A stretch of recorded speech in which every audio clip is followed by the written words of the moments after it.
Go. Okay, so here's the thing. It sounds like there's almost a common theme of like relationships with people that like don't exactly treat one another the best. Abuse. All right. There seems to be a slight pattern of abuse. Except not actually. I'm just. We both love each other. I know. I wasn't talking about you, dude. I wasn't talking about you. But here's the thing. I'm gonna share with y'all the story of Jacob and Rachel. All right. Does anybody know? I mean, this is like real Old Testament stuff. Oh, this is it's over there, by the way. But here's the thing. Jacob was this dude. He was traveling, and all of a sudden he comes upon this well. Right? He comes upon this well, and he sees all these shepherds coming in, and they're about to feed their flock. He sees this really fine-looking chick come in, and she's coming in, and she's a shepherd too. And he's like, "Oh my gosh, I think that's like my uncle's daughter." What? And he was like, "Oh my gosh, it was." I know it was his cousin. It seemed, yeah, pretty much. And so what he does is he goes over there, and he literally goes. No, here's the thing. He literally does this. He goes up and he's literally like, "What's up, cuz? Like, how's it going?" And they're like chatting, and he goes, chatting it up. First things first, he goes against all protocol, and he opens up this well, which was like a really big deal back then, to feed her sheep before anybody else would get fed. That's not the point here, but what happens is the two of them, so like... Yes. Get some hair on there. Why didn't you give her a dress? Give her a dress. Alright, here's the thing. The two of them, they go all the way back to Rachel's house, right?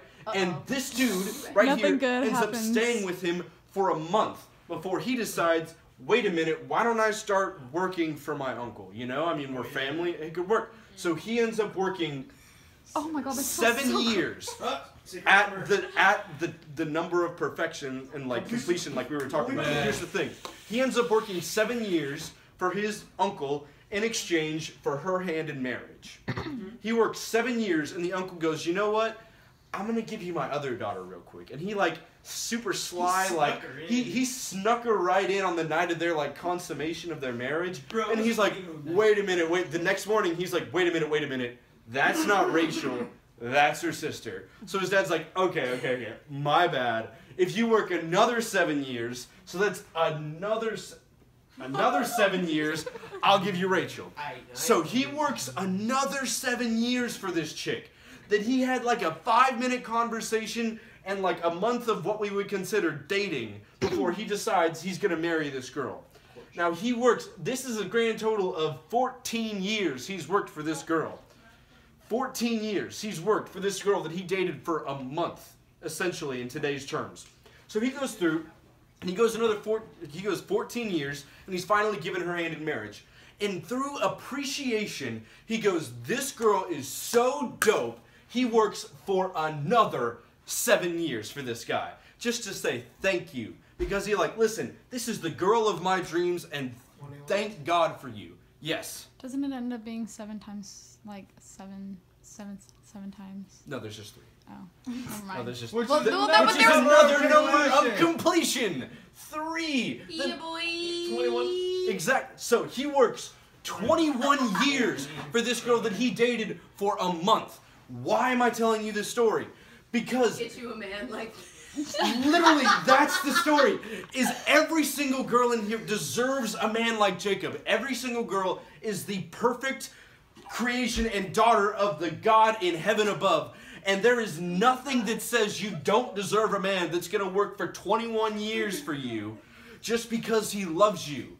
So when I hear stories about people, oh, I'm putting up with, you know, this kind of abuse, that kind of abuse, you know, and all this other horrible stuff, I say, why would you not hold out for this guy right here? Because he's there. Literally, God quotes, what is it? Genesis 2:18. The Lord said, it is not good for the man to be alone. I will make a helper suitable for him. He says, I will make a suitable. I will make this guy for you. He is there. Why are you settling for someone who doesn't care enough to even work for like 10 minutes for you? Who's going to sit there and beat on your butt and just be a horrible person because that's not God's plan? God does not want you to end up with that person. He didn't make that person for you to get beat up on. Because you are a perfect image of him and you are his daughter. Why would you settle for anything less than what he made for you? I don't get it. frustrating. Are you crying, baby?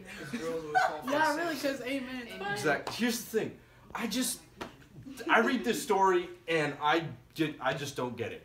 Because today there's so much of people settling for less than their Jacob, and there's so many Rachels out there that are they're settling and they don't need to.